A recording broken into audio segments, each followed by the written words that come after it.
Voici 10 minutes, le podcast des Français dans le monde, pour aider tous ceux qui se préparent, qui vivent ou qui rentrent de mobilité internationale. Voici Catherine Talek, faisons le point sur le baromètre Expat Communication. 10 minutes, le podcast des Français dans le monde. Françaisdanslemonde.fr. Les chauds et miel, lorsqu'on a sa voix qui s'abîme, Catherine, ça arrive à tout le monde. Bonjour et merci d'être avec nous sur la radio des Français dans le monde. Bonjour Gauthier, bonjour à tous. Bon, on va essayer de t'écouter plutôt toi que moi, vu l'état de la voix.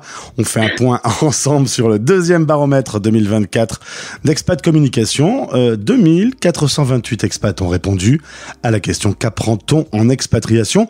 D'ailleurs, un mot sur la mobilisation. Ces expats, ils répondent d'où? Est-ce que ce sont des habitués? Est-ce qu'il y a des nouveaux? Oui, et alors ils répondent toujours assez massivement. On est entre 2000, autour de 2005 et 3000 en fonction des sujets des questionnaires. Et là, oui, on a des nouveaux parce qu'on a notamment le club des VIE qui a diffusé largement notre enquête. Donc, on a un nouveau persona parmi les VIE. Donc, un peu de nouveauté. Impeccable. Un mot sur le moral, puisque chaque enquête commence par le moral des expats. Moral plutôt stable. Oui, le moral se stabilise. On voit qu'il y a l'effet Covid est bien derrière nous. On reste toujours dans une fourchette entre 70 et 72% de niveau de morale. Toujours un écart entre hommes et femmes de 3 à 5 points en fonction des enquêtes et quelques variabilités aussi en fonction des personas. On voit que les retraités sont toujours les plus heureux de tous les expatriés. C'est normal. Un petit warning, on est en plein cœur d'un dossier spécial sur le retour en France. Clairement, ceux qui ont vécu l'expatriation et qui reviennent, c'est pas ceux qui ont le meilleur moral, hein. Oui, absolument. On leur a demandé cette fois-ci leur situation et on constate que parmi les expatriés qui rentrent en France ou qui sont en transit, il y a une chute très nette de morale puisqu'ils sont à 64%. On avait regardé la dernière fois les différents niveaux de morale en fonction de l'activité et on avait vu que ceux qui cherchaient un emploi avaient aussi un moral assez bas. Et là, on a regardé si on conjugue les deux. Donc, je rentre d'expatriation et je cherche un travail. Et là, on a 46%. Ah ouais. Donc, il faut un peu s'accrocher. Écoutez les podcasts du mois spécial sur le site Français dans le monde pour notamment vous préparer. C'est la préparation souvent la clé de la réussite du retour. Qu'apprend-on en expatriation, Catherine? Le focus s'est clairement mis sur la perception du monde. Oui, on a posé plein de questions sur ce qu'on apprenait en expatriation. La première chose, c'était dans quel domaine on change, on apprend. Ce qui ressort fortement, c'est le rapport aux autres. Ça, c'est vraiment le premier domaine dans lequel les gens qui partent à l'étranger évoluent. C'est normal, on est confronté à d'autres cultures, à d'autres façons de vivre. Et le rapport aux autres donc ressort en premier, suivi du rapport au travail et du rapport au temps. Donc c'est vraiment les trois domaines dans lesquels on change sa façon de voir les choses. Finalement, on devient un super français quand on est expat. On reconnaît plein de super bons points liés à la France, notamment par exemple sur le système de santé. Le français de France se plaint pas mal, mais le français de l'étranger l'apprécie. Absolument.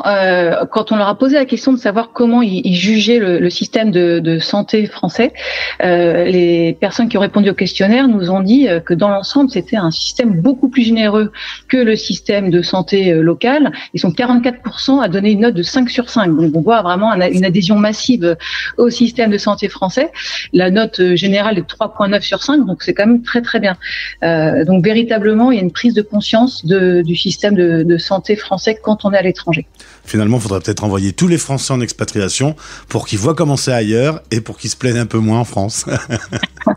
Oui, alors après, il y a aussi un phénomène intéressant qu'on observe sur la santé, c'est que, et ça particulièrement parmi les femmes, on voit que on adhère au système de santé français, mais on regarde quand même ce qui se fait ailleurs et il y a une adhésion aussi à des médecines alternatives. C'est-à-dire qu'on voit qu'il y a quand même 44% des femmes qui après leur expatriation ou pendant leur expatriation, essayent d'autres médecines comme l'acupuncture, l'ostéopathie, la médecine chinoise.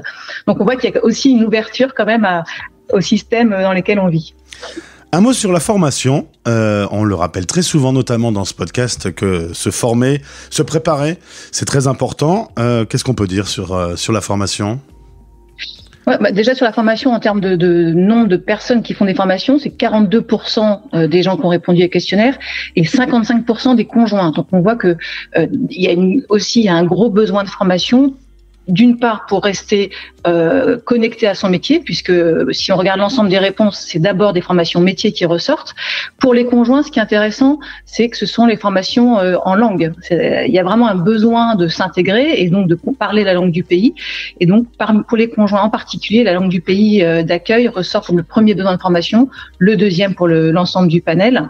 Et à noter aussi les formations en FLE, donc français langue étrangère, ou en enseignement, ou les formations en coaching qui sont très demandées en expatriation. Alors, on va s'intéresser au distanciel et au présentiel. On a vécu la pandémie, on s'est tous dit, alors, il y aura un nouveau monde qui va se dresser, un monde où on peut travailler en distanciel. Et ben, le chiffre est en recul, il est en baisse. Plus que 29% utilisent le distanciel. Finalement, se retrouver entre hommes et femmes dans des vrais locaux ensemble, ça a toujours du sens, c'est toujours de la valeur. Ouais, exactement. Et ça, c'est vrai que c'est un peu une surprise. On pourrait s'attendre à ce que le distanciel progresse. Et non, on est effectivement à 29% de formation en distanciel contre 33% en 2021. Donc, on voit qu'il y a un léger recul. C'est pas massif, mais il est là. 17% en hybride et 54% en présentiel. Donc, on voit vraiment un besoin de, comme tu le disais, se retrouver, faire de ces formations des lieux d'échange et de rencontres. Et c'est important, cette relation-là, quand on est en expatriation. Dans ce baromètre, le deuxième de l'année, qu'apprend-on en expatriation ? Le plus gros défi, visiblement, c'est de trouver un équilibre. On part parfois pour le travail. Et donc, c'est trouver un équilibre entre la vie professionnelle et la vie personnelle.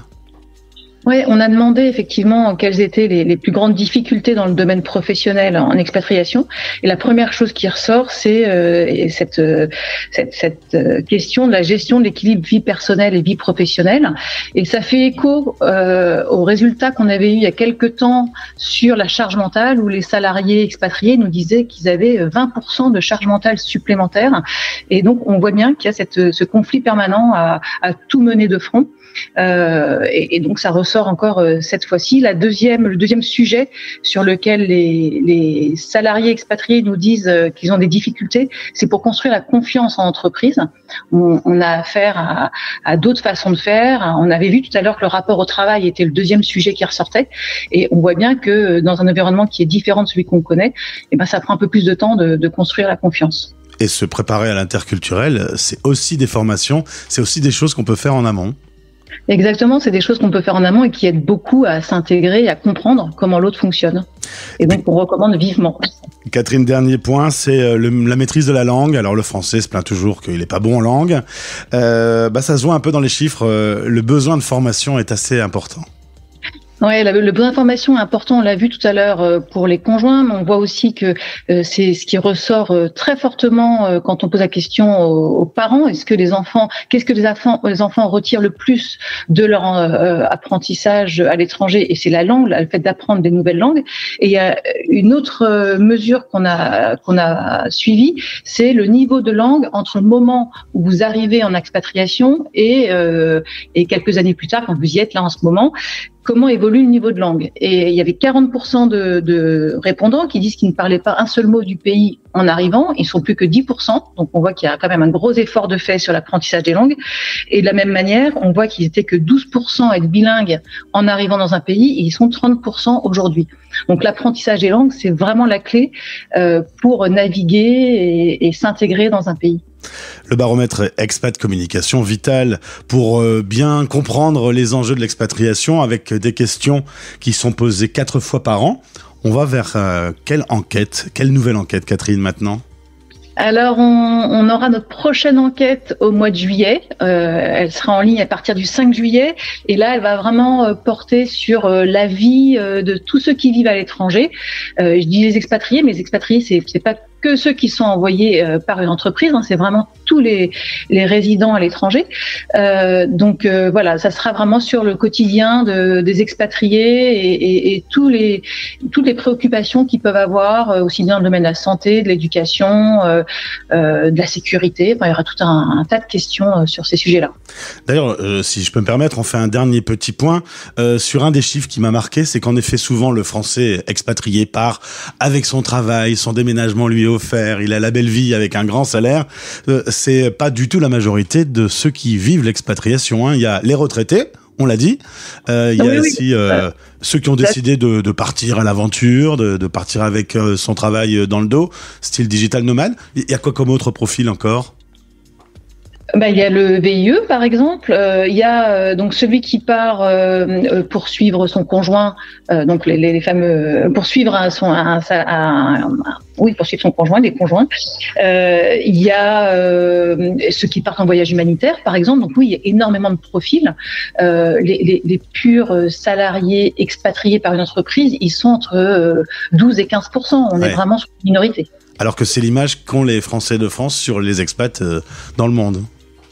Ouais, et c'est ça qu'on essaye de changer. C'est vrai que le mot expatrié est vraiment associé à ça, mais en fait, ça recoupe tous les profils. Donc, il faut vraiment changer d'état d'esprit par rapport à ça. Et c'est pour ça qu'on privilégie plutôt sur notre antenne la mobilité internationale, qui montre bien l'envie de bouger et pas seulement liée au fait de bouger pour le travail. Catherine, merci beaucoup. La prochaine enquête, vous pourrez y participer depuis la page d'accueil de françaisdanslemonde.fr et ce podcast est disponible un peu partout sur toutes les plateformes. Merci beaucoup. Merci. À bientôt. À bientôt. Français dans le